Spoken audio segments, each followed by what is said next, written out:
વડોદરાના પાદરા નજીક બોરસદ તરફ જતો જે આ રોડ છે, ગંભીરા બ્રિજ છે, આ ગંભીરા બ્રિજ એ લગભગ 50 વર્ષ જૂનો છે। એ આજે સવારે 7:30 કલાકે અહીં એક મોટી દુર્ઘટના બની છે।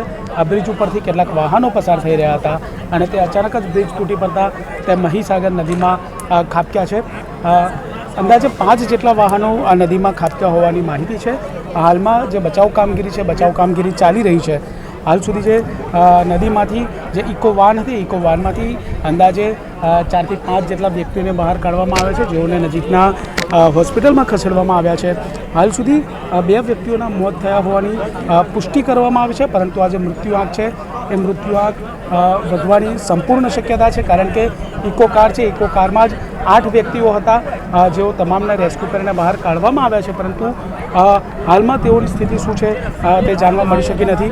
વડોદરા જિલ્લા કલેક્ટર, જિલ્લા પોલીસવાળા સહિતનો જે કાફલો છે, તમામ લોકો અહીં પહોંચી ગયા છે અને હાલ જે જોઈએ છે આસપાસના ગામના લોકો પણ અહીં રેસ્ક્યુની કામગીરીમાં જોડાયા છે।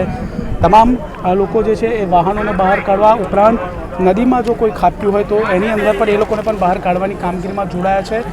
આજે આસપાસના લોકોનું કહેવું છે કે આ બ્રિજ એ ખૂબ જૂનો છે। 2 વર્ષ અગાઉ આની મરામતની પણ વાર્તા કરવામાં આવી હતી, પરંતુ પ્રશાસન દ્વારા, તંત્ર દ્વારા તેના ઉપર કોઈ ધ્યાન આપવામાં ન આવ્યું અને અંતે આજે આ એક મોટી હોનારત થઈ। કેમેરામેન સિદ્ધાર્થ ખેરે સાથે દિગ્વિજય પાઠક, વડોદરા, ગુજરાત તક।